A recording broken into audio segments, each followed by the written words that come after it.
Neo-Tokyo shimmered, a city of glass and light. Towers pierced the sky, reaching for tomorrow. Bullet trains, silent serpents, wove through its heart. Technology was king here, or so it appeared. Progress marched on, relentless, unceasing. But the past was not truly gone. Beneath the neon signs, down quiet alleyways, old magic breathed. Ancient shrines stood defiant against the steel. Spirits of wind and water still whispered their secrets. Few people listened anymore, too busy, too modern, yet the magic was real, a current beneath the surface. It shaped lives in ways unseen. Magic and technology, they lived side by side. This was the world of Irisa and Rain. Legends spoke of a flower unlike any other, the Chrono bloom, rare, mysterious, powerful. It grew in hidden places far from human eyes, guarded by time itself, or so the stories claimed. Its existence was a secret kept by few, a myth to most, a dream to others, but it was real, terribly real. Its power was immense, beyond understanding. Once every year, only once it would bloom, its petals unfurled, shimmering with captured moments. Past, present, future, all held within its glow. Temporal energy pulsed from its core, a soft hum. To touch it was to touch the flow of time. To hold it was to wield creation or destruction, a single flower holding the universe's rhythm. Its beauty was captivating, its power terrifying. Irisa Tagawa was 17 years old. She was a girl like any other, yet unlike any other. Her days were filled with the mundane routines of school, friends, and family, but her nights were haunted by a void she couldn't explain. Her life felt like a borrowed story, a narrative she was living but not truly experiencing. She often found herself lost in thought, trying to piece together fragments of a past that seemed just out of reach. A tragic accident. That was her beginning. It was the event that erased her yesterday, leaving her with a blank slate and a heart full of questions. Before that day there was nothing, only a void, a vast emptiness that stretched out like the horizon before her, endless and unyielding. Her memories were gone, wiped clean, like a slate. She tried to write new ones, but the frustration of not knowing who she was gnawed at her constantly. She woke up a stranger, to herself, to the world. Every face was unfamiliar, every place felt foreign. She was adrift in a sea of unknowns.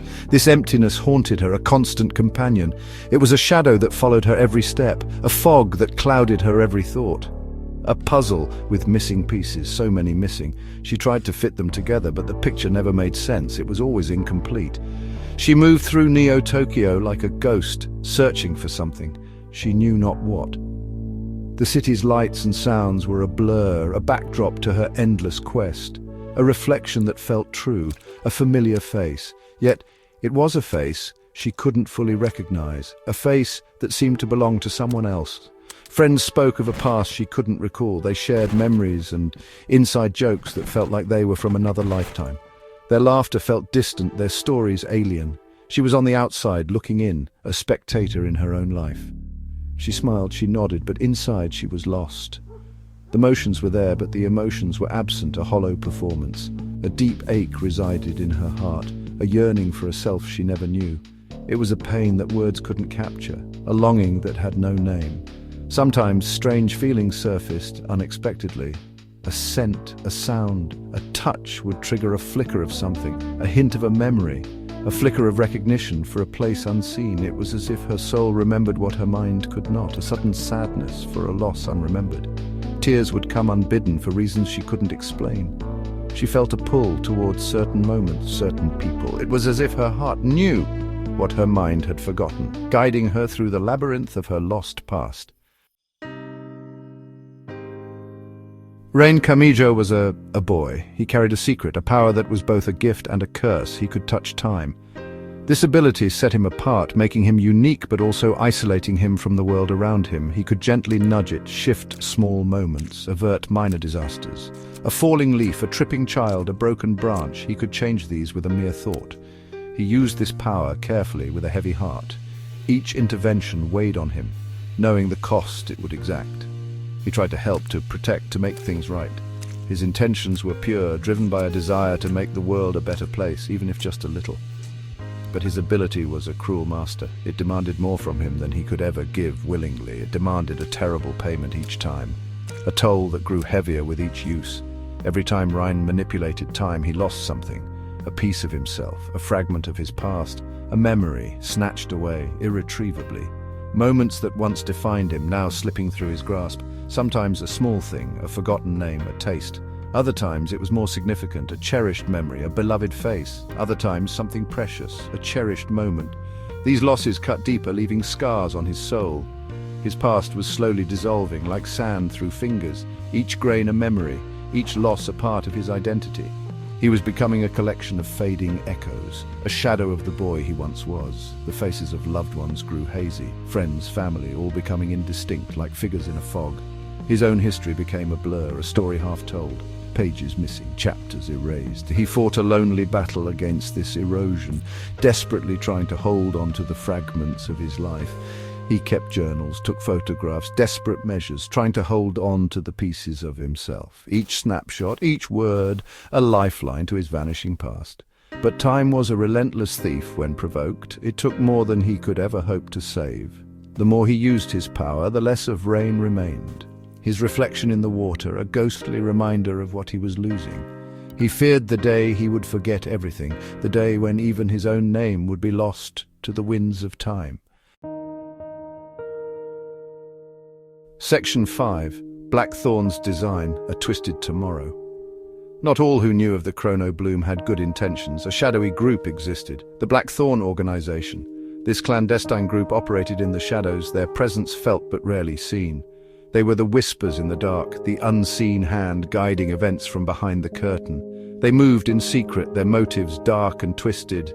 Every step they took was calculated, every move a part of a grand design. Their operations were shrouded in mystery, their true intentions known only to a select few. They saw the flower not as a wonder of nature, but as a tool, a weapon for ultimate domination. To them, the Chrono Bloom was the key to unlocking unparalleled power, a means to bend reality to their will. Their ambition was vast, to rewrite history itself, to craft a new world in their own image. A world where they held the reins of power, where their vision of order and control reigned supreme. A world controlled, a world without dissent. They envisioned a society where every action was monitored, every thought regulated. Freedom was a concept they sought to erase, replaced by their own version of peace. The Blackthorn operated with cold precision. Their plans were meticulous, their execution flawless. They left nothing to chance, every detail scrutinized, every possibility accounted for. Its agents were highly trained, ruthless, unfeeling. They were the best of the best, selected for their skills and their unwavering loyalty. They were the enforcers of the Blackthorn's will, carrying out their orders without question. They infiltrated governments, corporations, even academia. Their reach was extensive, their influence pervasive. No institution was beyond their grasp. No individual beyond their control. Their influence spread like a poison, unseen, unchecked. They manipulated events from the shadows, their actions hidden from the public eye. They were the puppet masters, pulling the strings of society. They gathered information, manipulated events, all to prepare for the Chrono Bloom's next appearance. They were patient, biding their time, waiting for the perfect moment to strike. They believed they were saviors, architects of a better order. In their minds, they were the heroes of their own story, the ones who would bring about a new era of prosperity and control. But their vision was one of tyranny. Their idea of a perfect world was one where freedom was a distant memory, where individuality was suppressed, and where they held absolute power. They sought to seize the flower for its immense power. The Chrono Bloom was their ultimate prize, the key to their grand design, and they would stop at nothing to obtain it. Section 6. The Converging Paths, A Race to Remember, Irisa, Rain. Two souls adrift in Neo-Tokyo, each carried a burden of lost time, lost self. Their paths were separate yet strangely parallel. The Chrono Bloom pulsed, a silent call. It drew them closer, unknowingly, unwittingly. Fate was weaving their destinies together around the heart of the temporal flower. Their meeting was inevitable, necessary, a prophecy whispered of a future catastrophe. Visions flickered, of destruction, of despair. Section 7. Love's faint light in a world unraveling. Amidst the chaos, the fear, the desperate search, something unexpected began to blossom. Softly, between Irissa and Rain, a connection formed, fragile as a new shoot, precious as a lost memory. They saw themselves in each other's eyes, the loneliness, the struggle, the quiet hope, a shared understanding that needed no words, just a glance. A moment of stillness. Irissa found comfort in Rain's quiet presence, his determination. Despite the cost to himself, he didn't try to fill her silences. Section 8, the scars of time, echoes of sacrifice, the power to alter time. It was not a gentle gift. It exacted a heavy price from those who wielded it or were touched by its strange currents. Rain paid with his very essence, his memories, each act of courage, each attempt to save, chipped away at his soul, leaving him hollower. He carried the weight of forgotten sacrifices, a hero no one would remember, not even himself. Irissa wrestled with a different kind of wound, the scar of absence, the phantom limb of her past. Her amnesia was a constant torment, a void. She felt incomplete, defined by what she lacked. Section 9. Tomorrow's question, can they mend what's broken? The final confrontation drew near. Inevitably, the Chrono bloom would soon reach its peak, its power calling out to all who sought it. The Black Thorn organization mobilized for their final gambit. Neo-Tokyo held its breath, unaware of the precipice. Irissa and Rain stood ready, or as ready as they could be. The fate of their world rested on their shoulders. The weight was almost unbearable. They had unraveled so much. About their pasts, about the flower's true nature, about the future catastrophe, the pieces of the puzzle were falling into place, revealing a picture.